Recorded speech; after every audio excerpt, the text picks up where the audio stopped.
आखिरकार हिजबुल्लाह ने एक बड़ा हमला कर दिया है इजराइल के ऊपर और जानेंगे कि किस तरीके से अब युद्ध का रूप बदल रहा है। और जहां एक तरफ ये सब कुछ हो रहा है तो वहीं दूसरी तरफ ताकतवर देशों को ऐसा नहीं करना चाहिए। यदि ताकतवर देश ऐसा करेंगे तो दुनिया और अधिक खतरनाक हो जाएगी। ये बात भारत के लिए कनाडा के पीएम ने कहा है। जानेंगे जियोपॉलिटिक्स में क्या कुछ चल रहा है। आइए जानते हैं इन खबरों को विस्तार से। हमने आपको कल बताया था कि किस तरीके से कनाडा को भारत ने आखिरकार यूएनएचआरसी में पटक दिया है और यूएनएचआरसी में ले जाना बेहद जरूरी था, क्योंकि कनाडा फ्रीडम ऑफ एक्सप्रेशन के नाम पर मिसयूज कर रहा है। ये दुनिया को साफ साफ दिख रही है। लेकिन सबसे बड़ी बात होती है ना कि इन देशों को कुछ बोलते वक्त भी कुछ समझ में नहीं आता है कि ये क्या बोल रहे हैं और क्या नहीं बोल रहे हैं। स्क्रीन पर एक आर्टिकल देखिए।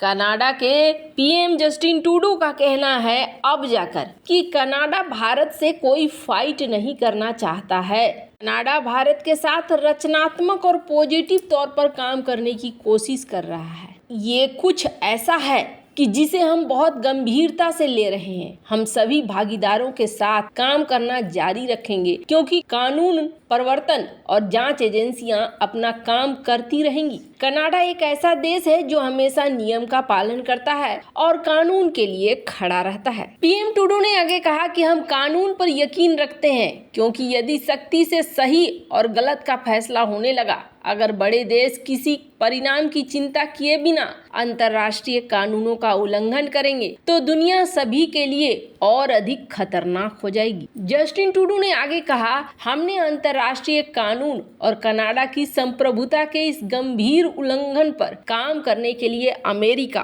और अपने अन्य सहयोगियों से भी संपर्क किया है। ये ऐसी चीज है जिसे हम बहुत गंभीरता से ले रहे हैं। कनाडाई पीएम ने कहा कि भारत ने राजनयिक छूट को रद्द करके वियना कन्वेंशन का उल्लंघन किया है, जिसके बाद 40 कनाडाई राजनयिकों को भारत से निकाला गया। जस्टिन ट्रूडो ने कहा कि शुरू से ही जब हमें विश्वसनीय आरोपों के बारे में पता चला कि कनाडा की धरती पर एक कनाडाई नागरिक की हत्या में भारत सरकार के एजेंट शामिल थे, तो हमने भारत से संपर्क किया और उनसे इस मामले की तह तक जाने के लिए हमारे साथ जांच में सहयोग करने का आग्रह किया। ट्रूडो ने कहा कि हमारे पास ये मानने के गंभीर कारण है कि भारत सरकार के एजेंट कनाडाई धरती पर एक कनाडाई नागरिक की हत्या में शामिल हो सकते हैं, लेकिन भारत की प्रतिक्रिया कनाडाई राजनयिकों को एक पूरे समूह को बाहर निकालने की है। जस्टिन ट्रूडो ने कहा कि भारत सरकार के कदम बड़े निराशाजनक हैं। वियना कन्वेंशन के तहत उनके अधिकारों का उल्लंघन हो रहा है। ये दुनिया भर के देशों के लिए चिंता का विषय है। जस्टिन ट्रूडो ने कहा कि अगर कोई देश ये निर्णय ले सकता है दूसरे देश के राजनयिक अब सुरक्षित नहीं है,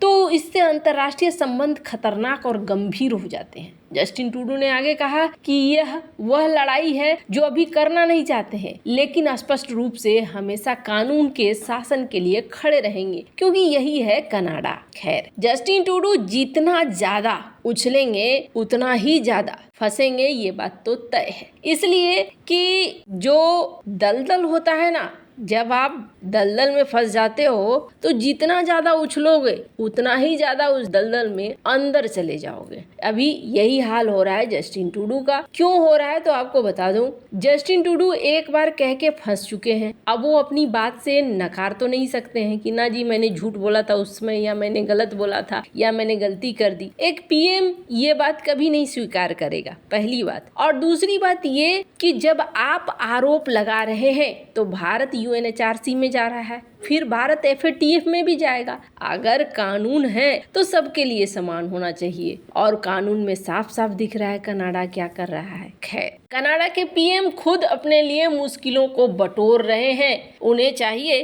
कि जितनी जल्दी इस मामले को हल कर कर चीजों को ठीक कर लें। जहां एक तरफ ये सब कुछ हो रहा है तो वहीं दूसरी तरफ लेबनान में रहने वाले फिलिस्तीनी इस वक्त बहुत दुखी हैं। क्यों दुखी हैं तो हमने आपको बताया था, जब नसर नसरल्ला ने पहली बार स्पीच दिया तब भी ये देखने को मिला था कि नसरल्ला इस युद्ध में शामिल नहीं होना चाहता है और न ही लेबनान को शामिल करना चाहता है। कारण हमने आपको पहले भी बताया है कि लेबनान की आर्थिक स्थिति वैसी नहीं है कि युद्ध को झेल सके। तो जब नसरल्ला के भाषण से बहुत सारी उम्मीदें लगाकर बैठे हुए थे फलस्तीनी, जब उन्होंने ये सोचना शुरू कर दिया कि ये बहुत बड़ी गलती है या बहुत बड़ी गलत सोच में वो जी रहे थे। स्क्रीन पर एक आर्टिकल देखिए, हिजबुल्लाह को भी इस बात का पता है कि ये युद्ध आसान नहीं होने वाला है। स्क्रीन पर देख सकते हैं आप नसरल्ला ने क्या कहा। नसरल्ला ने ये कहा कि अगर हम लड़ने को जाते हैं तो इजराइल से जो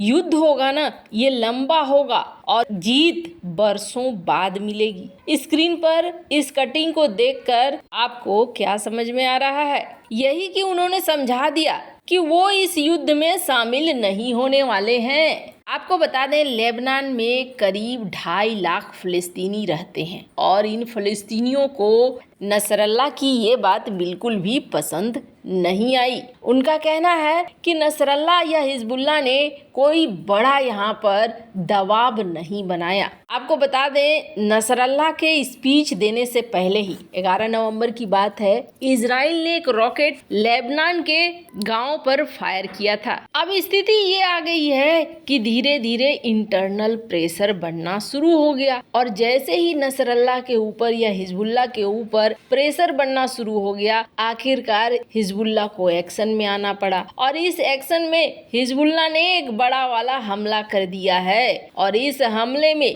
18 इजरायली नागरिक घायल हो गए हैं, जिनमें से एक बताया जा रहा है कि बहुत ही ज्यादा क्रिटिकल सिचुएशन में है।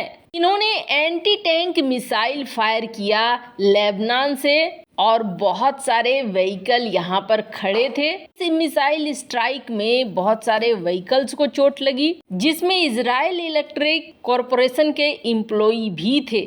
पावर लाइन डैमेज को ठीक करने के लिए पहुंचे हुए थे और हिजबुल्लाह का कहना है कि जी नहीं, ये सेना थे, हमने आम लोगों को नहीं मारा है, इजराइल डिफेंस फोर्स के ऊपर एक्शन लिया है। आपको बता दें, ये तो प्रेशर में आकर हिजबुल्लाह ने काम कर लिया है। स्क्रीन पर आप देख सकते हैं आर्टिकल, लेकिन यहाँ पर बहुत सारी दिक्कतें होनी शुरू हो जाएंगी क्योंकि पहले ही इजराइल ने लेबनान को वार्निंग दे दिया है कि देखो, हिजबुल्लाह जो कर रहा है इससे आपको ये एक युद्ध में खींच रहा है और एक बार युद्ध शुरू हो गया तो हम तुम्हारी हालत बहुत बुरा कर देंगे। ये इजराइल ने पहले ही लेबनान को चेता दिया है, कल हमने आपको बताया ही था। वैसे इन सब मामले में आपकी क्या राय है, कमेंट कर जरूर बताएं। जल्द मिलते हैं अगले वीडियो में नई खबर के साथ।